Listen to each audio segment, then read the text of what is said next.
Okay, welcome back again, G9. So, for this video, I will discuss to you kung paano gamitin yung case number 2 ng cosine law. So, ang case number 2 under cosine law, ang requirement niya, kailangan given yung 3 sides. Okay?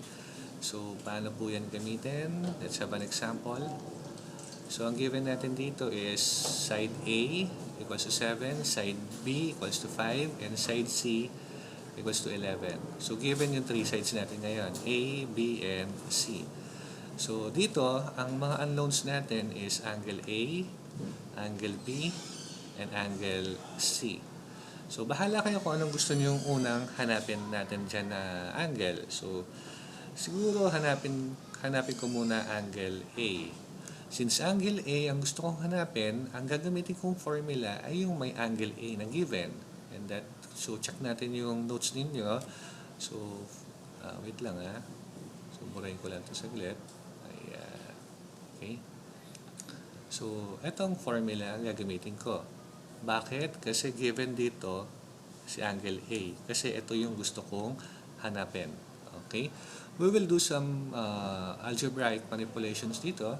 Itong portion na ito, itong 2bc cosine A, itatranspose ko sa left side.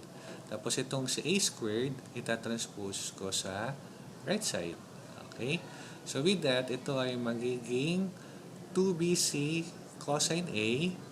Okay, transpose natin from negative, naging positive siya ngayon.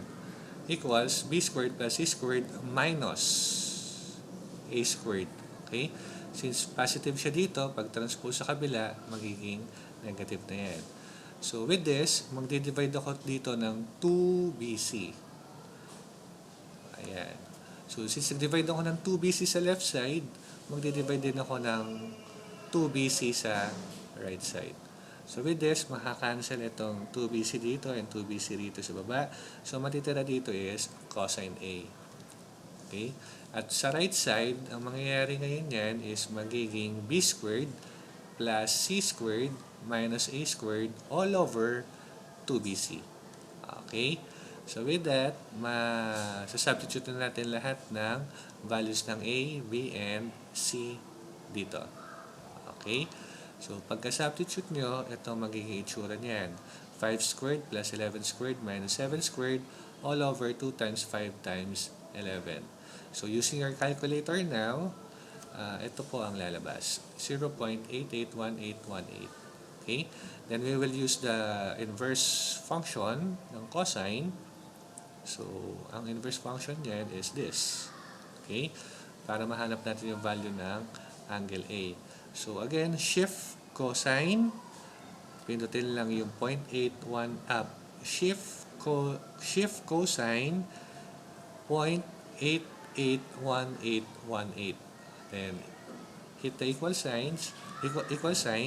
So, lalabas po niyan na angle A natin is 28.14 degrees. Okay? So, check na tayo sa angle A. So, ang susunod kong hanapin is angle B naman. Okay? So, paano hanapin sa angle B? Kukunin mo, of course, yung formula na involve si angle B. At ang formula na involved sa angle B is ito. B squared equals A squared plus C squared minus 2AC cosine B. So, para hindi tayo mahirapan, may gagawin tayong manipulation. Again, ito, itatranspose ko sa kabila. At itong B squared, itatranspose ko sa right side.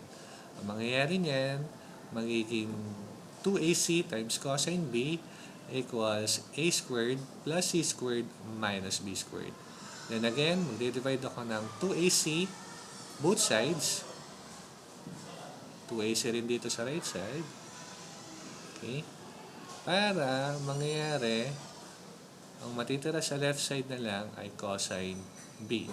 Sa right side naman, magiging ganito.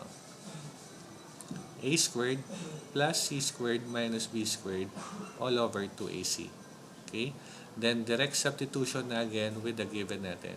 A equals to B, B equals to 5, C equals to 11. So, ito po ang magiging itsura niyan. 7 squared plus 11 squared minus 5 squared all over 2 times 7 times 11.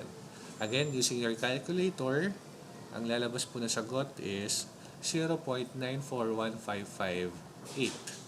Okay? So, para mahanap ngayon si angle B, we will do the inverse function. Okay? So, alam na natin yan. Shift cosine 0.941558. At ang lalabas na value ni angle B natin ngayon is 19.69 degrees. Okay?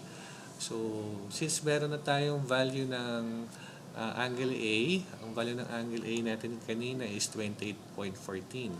So, ang angle A natin is, yung na-compute natin kanina, ay 28.14. So, add natin tong angle A and angle B subtracted to 180 para mahanap natin ngayon yung value ni angle C. At ang value niyan, ni angle C, is 132.17 degrees. So, ganyan lang po ang paggamit ng case number 2 ng cosine law. Okay? So, kung meron kayong tanong, kindly chat nyo lang ako sa message box natin kung meron pa kayong mga questions or queries. Kung wala na, sagutan na lang po ang ating exercises regarding cosine law. Okay? So with that, maraming salamat sa inyong pakikinig. Pakikopya ulit itong mga notes natin sa inyong mga notebooks and sagutan na ang ating seat work. Okay? So maraming salamat and goodbye. Bye-bye.